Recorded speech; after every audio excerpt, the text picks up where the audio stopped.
বাংলাদেশ ইতিহাসের একটি গুরুত্বপূর্ণ বাঁকে এসে এখন দাঁড়িয়েছে। এক এক করে স্বাধীনতার পর ৫৪টি বৎসর আমরা অতিক্রম করেছি। আমরা অনেকগুলা দলের শাসন দেখেছি, জোটবদ্ধ শাসনও আমরা দেখেছি। সেই শাসনগুলো একেবারেই বাংলাদেশের মানুষের জন্য কিছুই করে নাই একথা আমি বলবো না। তারা করেছেন, কিন্তু সদিচ্ছা থাকলে আরো অনেক কিছু করার সুযোগ ছিল। তারা করতে গিয়ে অনেকে কিছুটা জনগণকে গুরুত্ব দিয়ে করেছেন, আবার কেউ জনগণকে ভুলে গিয়ে নিজের গুরুত্ব তুলে ধরেছেন। যারা নিজেকে দেখেছেন তারা দেশের অর্থনীতিকে পঙ্গু করে দিয়েছেন, লুটপাট করেছেন, সিন্ডিকেট করেছেন, চাঁদাবাজি করেছেন, নিজে দুর্নীতি করেছেন, দুর্নীতিবাজদেরকে শরিক করেছেন। এই জাতি তিলে তিলে জর্জরিত। শেখ হাসিনা যখন ক্ষমতা ছেড়ে পালিয়ে যান, বাংলাদেশ তখন বিধ্বস্ত অবস্থায়। ব্যাংকিং ব্যবস্থা মুখ তুবড়ে পড়ে গেছে।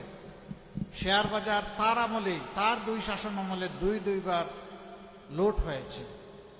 ১৩৪ জন মানুষ শেয়ার মার্কেটে সব হারিয়ে আত্মহত্যা করেছে। লক্ষ লক্ষ তরুণ যুবক একদম নিঃস্ব হয়ে গেছে। আরো অনেক বিনিয়োগকারী তারা সব হারিয়ে পথে বসেছে। এবং এই সব কাজগুলা করেছেন শেখ হাসিনা। শেখ হাসিনার আশ্রয় এবং প্রশ্রয়ে এই মহা দুর্নীতি হয়েছে। একদিকে এই দুর্নীতি, আরেকদিকে দুঃশাসন। দুঃশাসনের কবলে পড়েছিল সারা বাংলাদেশ, বিশেষভাবে প্রতিপক্ষ রাজনৈতিক সংগঠনগুলো। এর মাঝে আবার বিশেষভাবে জামাত ইসলামী। এই একটি দলের উপর শতাব্দীর সবচেয়ে বড় জুলুম করা হয়েছে। এক এক করে 11 জন নেতাকে খুন করা হয়েছে। তারপরে 1000 কর্মীকে খুন করা হয়েছে, 5000 কর্মীকে পঙ্গু করা হয়েছে, 700-র মতো সহকর্মীকে গুম করা হয়েছে। তার মধ্যে 8 জন এখনো ফিরে আসেননি আমাদের বুকে। তারা কি আছেন না দুনিয়া ছেড়ে চলে গেছেন?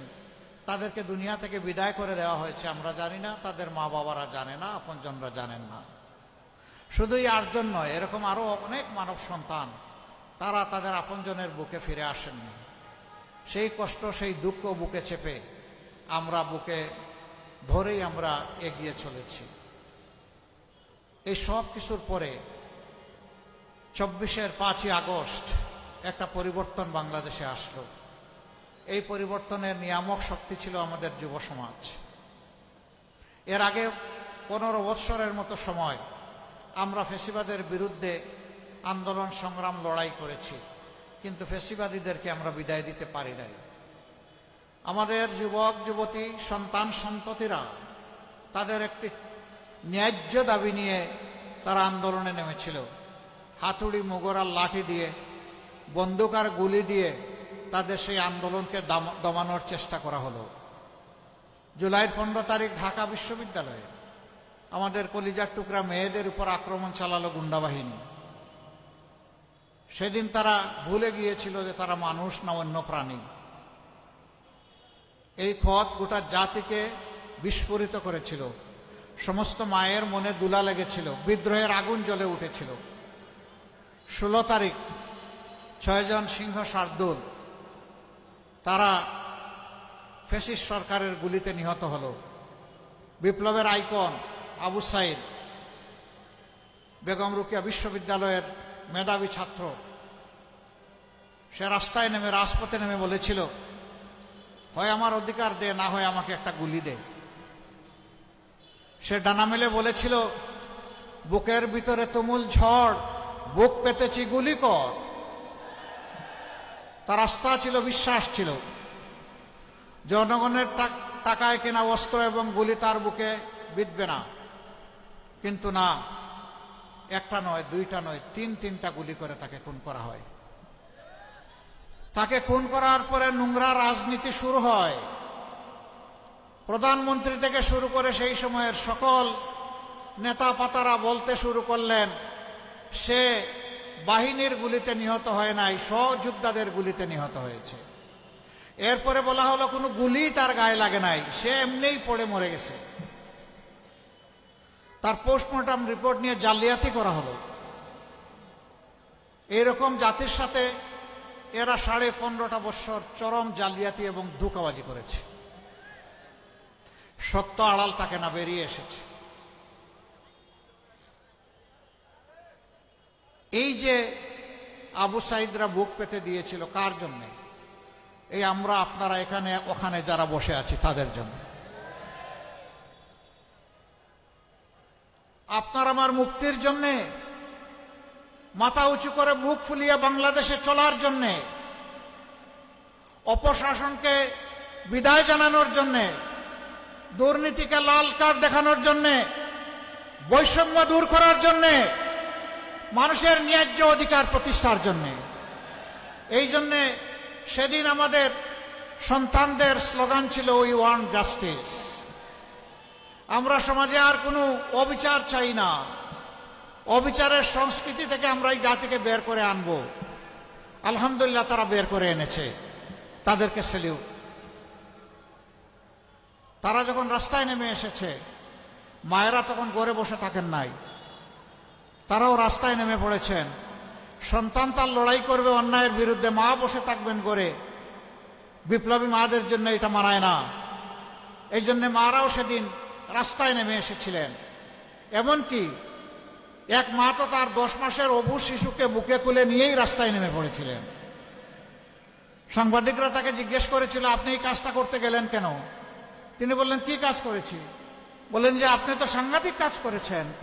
এই অবুঝ শিশুকে বুকে নিয়ে তুলে নিয়ে মুহুর্মুহ গুলির সামনে যেখানে একটার পর একটা বিপ্লবীদের লাশ পড়ছে, সেখানে আপনি আসলেন কেন? তিনি বলেছিলেন, সো হোয়াট, কি হয়েছে?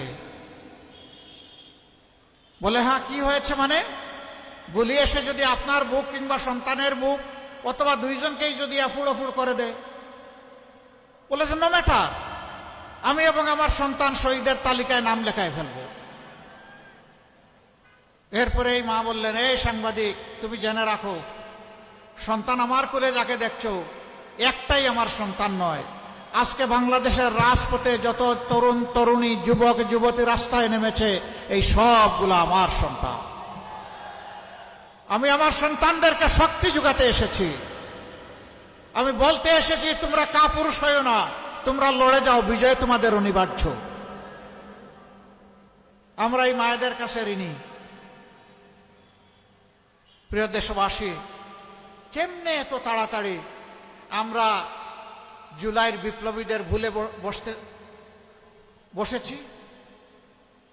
কেমনে নিজের সাথেই প্রতারণা করা যায় আমি বুঝি না।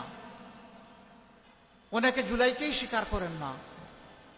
জুলাই চেতনা ধারণা করে জুলাই সনদ অনেকে বাস্তবায়ন চান না। অনেকে সংস্কারের পক্ষে না, এখন বলেই দিচ্ছেন যে অনিচ্ছা সত্ত্বে আমরা সংস্কারের সাইন করেছি। এখানে সাইন না করা পক্ষ আছে, কিন্তু তারাও আজ দিচ্ছে সংস্কারে হা বলতে হবে। অথচ যারা সেদিন স্বাক্ষর করলেন তারা এখন চুপ, তাদের মুখে এখন কোনো বলি নাই। তাদেরকে তাদের অবস্থান বিনয়ের সাথে বলবো, আপনারা স্পষ্ট করুন, আপনারা কি সংস্কার চান নাকি আপনারা সংস্কার চান না? না না, আপনাদেরকে বলি নাই, যারা চুপ করে আছেন তাদেরকে আপনাদেরকে খুলাসা করতে হবে, বলতে হবে আপনারা কি চান।